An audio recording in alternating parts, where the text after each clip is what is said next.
પાર્ટીની પત્રકાર પરિષદમાં આપ સૌ બંધુઓનું ખૂબ ખૂબ સ્વાગત છે.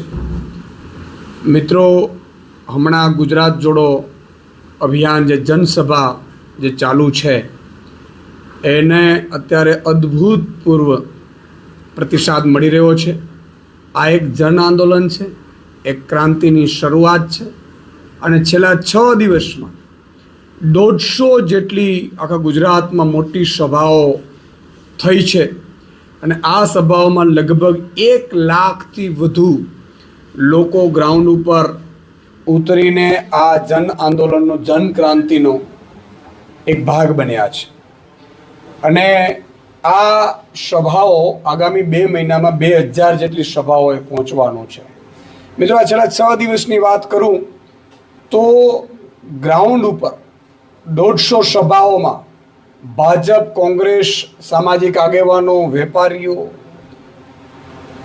મળીને 5000થી વધુ લોકોએ, આગેવાનોએ આમ આદમી પાર્ટીનો દામન થામ્યું છે.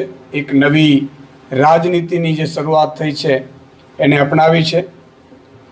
ફક્ત ગયા 1 મહિનામાં આમ આદમી પાર્ટી જે મિસ કોલ નંબર જાહેર કર્યા હતા એમાં 1 મહિનામાં 5 લાખ લોકો મિસ કોલ કરીને આમ આદમી પાર્ટીમાં જોડાયા છે અને ગુજરાતના તમામ ખૂણે ખૂણેથી જોડાયા છે. અને આ પણ રોજે રોજ 10થી 15,000 લોકો આજે પણ મિસ કોલ મારી અને આમ આદમી પાર્ટીમાં જોડાઈ રહ્યા છે. એનો મને અને આખી આમ આદમી પાર્ટીમાં એક અનેરો ઉર્જા પણ આપે છે અને અમને આનંદ પણ છે. અને જે લોકો જોડાઈ રહ્યા છે ગ્રાઉન્ડ ઉપર અને મિસ કોલથી, એ દરેક બૂથથી છે, દરેક તાલુકા જિલ્લાથી છે, દરેક શહેરમાંથી ને શહેરના વોર્ડમાંથી છે. આ પણ એક મોટી બાબત છે. આ મિત્રો, આ જે લાખો લોકો જોડાઈ રહ્યા છે એ માત્ર જનસંખ્યા નથી, આ ભાજપ પ્રત્યેનો રોષ અને આમ આદમી પાર્ટી પ્રત્યેની ઉમ્મીદ પણ છે, એવું અમે સ્પષ્ટપણે માની રહ્યા છીએ. અત્યારે દરેક લોકો બદલાવ ઈચ્છે છે. આમ આદમી પાર્ટી નવા લોકોને નવી તકો પણ આપી રહી છે. અત્યારે લોકો ખૂબ જ ઉમ્મીદ સાથે આમ આદમી પાર્ટીમાં જોડાઈ રહ્યા છે, તો આશા કરી રહ્યા છે. ત્યારે આજે ફરીથી એક અભિયાનની અમે આજે લોન્ચિંગ કરીશું. ભગવાન કૃષ્ણ આ ધરતી ઉપર જ્યારે અત્યાચાર વધ્યા હતા ત્યારે અત્યાચારનો નાશ કરવા માટે, અહંકારીઓનો નાશ કરવા માટે અને પ્રજાને એમાંથી છોડાવવા માટે જન્માષ્ટમીના દિવસે આ ધરતી ઉપર અવતાર લીધો હતો. ત્યારે આ જન્માષ્ટમીના શુભ અવસર પર આમ આદમી પાર્ટી એક ઉમેદવારી ફોર્મ લોન્ચ કરવા જઈ રહી છે. એમનું આપને સેમ્પલ બતાવીશ.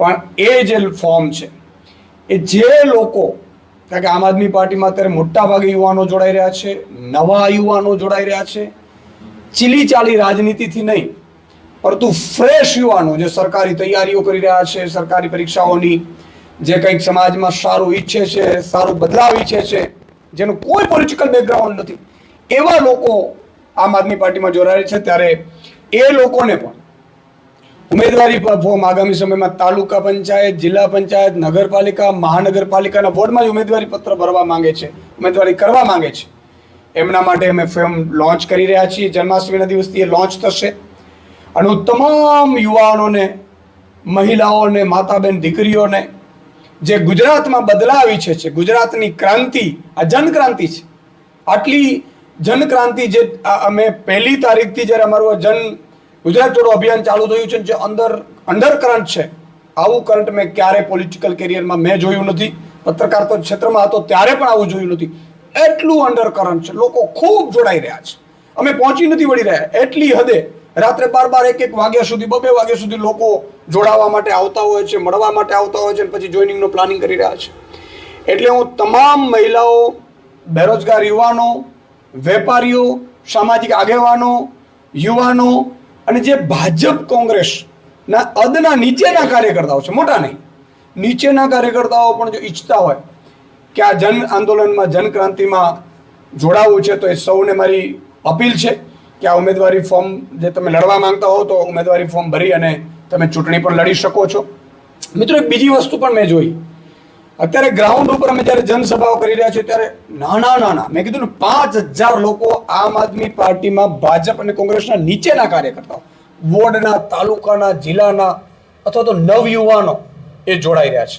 એનો અર્થ મોટામાં અમને પણ રસ નથી, કારણ કે એ લોકોને સ્વાભાવિક છે કે ક્યાંક કૌભાંડોમાં દબાયેલા હોય, ક્યાંય કોઈ બ્રિજના કોન્ટ્રાક્ટરો હોય, કોઈ લાભાર્થીઓ હોય, એ લોકો આવીને પણ ટકશે નહીં અથવા તો એ આમ આદમી પાર્ટીની વિચારધારા સાથે સેટ નહીં થઈ શકે. પણ અમે જે નવયુવાનોને તક આપવા માંગીએ છીએ એ તકમાં બધાને મારી વિનંતી છે કે આ જે ફોર્મ છે એ ફોર્મ અમે લોન્ચ કરવાના છીએ. એ જે લોન્ચ છે આખું ફોર્મ જ છે, એ તમને પછી આપવામાં આવશે. આ ફોર્મ છે તાલુકા પંચાયત, જિલ્લા પંચાયત, નગરપાલિકા અને વોર્ડ, મહાનગરપાલિકામાં ચૂંટણી જે લડવા માંગતા હોય એ તમામ લોકો આ ઉમેદવારી ફોર્મ ભરે. જન્માષ્ટમી પછી આ ઉમેદવારી ફોર્મ છે સોશિયલ મીડિયાથી અને અમારા તાલુકા જિલ્લા કક્ષાએથી, જિલ્લાની ટીમોથી ઉપલબ્ધ થશે. મિત્રો, અહીંયા આમ આદમી પાર્ટી એક બીજું પણ ક્લેરિટી કરવા માંગે છે કે અમે અત્યાર સુધી પરિવારવાદ, જાતિવાદ, જ્ઞાતિવાદ, ધર્મવાદ આ બધાથી ચૂંટણીઓ લડાય છે અને જીતાય છે અને ચીલાચાલુ પદ્ધતિથી ચૂંટણીઓ લડે છે. આમ આદમી પાર્ટી નવા લોકોને, ફ્રેશ લોકોને, સારા લોકોને, ગુજરાતમાં ક્રાંતિ ઈચ્છે છે, બદલાવ ઈચ્છે છે, એવા નવયુવાનોને તક આપવા માંગે છે જે જ્ઞાતિ જાતિથી પર રહીને શિક્ષણની રાજનીતિ, કામની રાજનીતિ, આરોગ્યની રાજનીતિ, ભ્રષ્ટાચાર મુક્તની રાજનીતિ, એ રાજનીતિમાં જે કામ કરવા માંગતા હોય એ લોકો જોડાય અને એ લોકો ફોર્મ ભરી શકે છે. આ ફોર્મ છે એ 4-5 પેજનું છે, પણ આ એક નમૂનો છે. પણ એમને એક વાત એ છે કે એમને કામ કરવું પડશે. જે ઉમેદવારી ફોર્મ ભરવા માંગે છે, ઉમેદવારી કરવા માંગે છે આમ આદમી પાર્ટીમાં, એ નવયુવાનોએ ઘરે ઘરે જવું પડશે, ડોર ટુ ડોર કરવું પડશે, લોકોની સમસ્યાઓનો ઉકેલ લાવવો પડશે, એમને બાંયધરી આપવી પડશે કે આમ આદમી પાર્ટી અને આમ આદમીની જે સેવા કરવા માટે એ લોકો આવ્યા છે જનતાની, એની સાથે કમિટમેન્ટ સાથે બંધાયેલા રહેશે. આ બહુ મોટી એક વાત છે. એટલા માટે જનતા જે જાગૃત થઈ રહી છે અને લોકો અત્યારે ખૂબ આશા રાખી રહ્યા છે આમ આદમી પાર્ટી પ્રત્યે, એટલે જે યુવાનો જોડાઈ રહ્યા છે અથવા તો લડવા માંગે છે તો લડવાની તૈયારી કરી રહ્યા છે, બધાને મારી વિનંતી છે કે આપણે સૌ લોકોની સેવા કરવા માટે રાજનીતિમાં આવ્યા છીએ, પામવા માટે નહીં. એટલે તાલુકા લડે છે, જિલ્લા લડવા માંગે છે, નગરપાલિકા, મહાનગરપાલિકા, લોકોની વચ્ચે જવું પડશે, લોકોની સમસ્યાઓનો ઉકેલ લાવવું પડશે. ચૂંટણી પહેલાં પણ અને જીત્યા બાદ પણ સતત એમણે લોકોની વચ્ચે રહી અને લોકોનું જે કામ છે એ કરવા પડશે. છેલ્લે આ જનતા એટલી ઉમ્મીદથી આમ આદમી પાર્ટીને જોઈ રહી છે. હું સૌને વિનંતી કરું છું કે આવો આ જન આંદોલનમાં, જન ક્રાંતિમાં જોડાવો. આપણે સૌ ગુજરાતમાં એક ઇતિહાસ રચવા જઈ રહ્યા છે. આ નાની સૂની ઘટના નથી સાહેબ. 30 વર્ષના ભાજપના કુશાસનને હટાવવા માટે જે આમ આદમી પાર્ટીની સાથે અત્યારે આમ જનતા જોડાઈ રહી છે, આ એક મોટો ઇતિહાસ સર્જવા જઈ રહ્યો છે. તમે આગામી સ્થાનિક સ્વરાજ્યની ચૂંટણીમાં પણ પરિણામમાં જોશો અને 2027માં હજારો કરોડોની પાર્ટી, ભ્રષ્ટાચારીઓની પાર્ટી, ગૌચર ખાનારાઓની પાર્ટી, અહંકારીઓની પાર્ટીનું ધસ કાઢવા માટે જ્યારે જન આંદોલન થઈ રહ્યું છે ત્યારે એક નવી ક્રાંતિની શરૂઆત થઈ રહી છે ને સરકાર બનતાની સાથે ગુજરાતની જનતા આ ઇતિહાસ રચશે એવો મને પૂરો વિશ્વાસ છે. જે પ્રકારે ચૂંટણીલક્ષી તમામ તૈયારીઓ છે શરૂઆત થઈ રહી છે.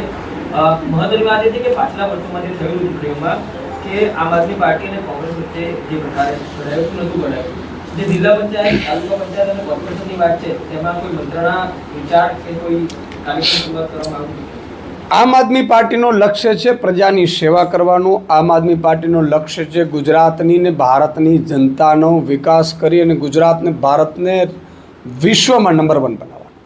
અને એના માટે જે પણ પાર્ટી અત્યાચાર કરતી હોય, તાનાશાહી કરતી હોય, એને અહંકાર આવી ગયો તો એવી પાર્ટીઓને ખાત્મો બોલાવવા માટે આમ આદમી પાર્ટીએ લોકસભામાં ગઠબંધન કર્યું હતું. પણ જે રીતે કોંગ્રેસ છે એ ભાજપના કમલમથી ચાલી રહી છે, કમલમ વાળા કે એટલે ઉમેદવારો ઊભા રાખે. વિસાવદરમાં એમણે ઉમેદવાર ઊભો રાખીને આમ આદમી પાર્ટીને, ગુજરાતની જનતાને, ગુજરાતના ખેડૂતોને હરાવવાની જે કોશિશ કરી કોંગ્રેસ, અને પછી તમે જોયું હશે કે રૂપિયા લેતા કોંગ્રેસના નેતાઓ પકડાય છે, રૂપિયા વહેંચતા પકડાય છે, ભાજપના કામ કરતા પકડાય છે. ત્યારે ગુજરાતની જનતાની ઉમ્મીદ એ બહુ ક્લિયર કટ થઈ ગઈ છે. અમે ગુજરાતની જનતાની વિરુદ્ધ જઈ ન શકીએ. ગુજરાતની જનતા હવે અમને એમ કહે છે કે કોઈ કોંગ્રેસ સાથે ગઠબંધન કરવાની જરૂર નથી. કોંગ્રેસના અદના કાર્યકર્તાઓ પણ આ જે વિસાવદરમાં જે થયું અને વિસાવદરમાં જે રીતે કોંગ્રેસે ભાજપ સાથે મળીને આમ આદમીને હરાવવાની કોશિશ કરી, ત્યારથી તમામ નીચેના તાલુકા જિલ્લાના કાર્યકર્તાઓ આમ આદમીમાં જોડાઈ ચૂક્યા છે. બાકી છે એ આગામી સમયમાં જોડાશે. એટલે આગામી સ્થાનિક સ્વરાજ્યની ચૂંટણીમાં હવે આમ આદમીની ઉમ્મીદ, આમ આદમી પાર્ટી એકલા હાથે ચૂંટણી લડશે.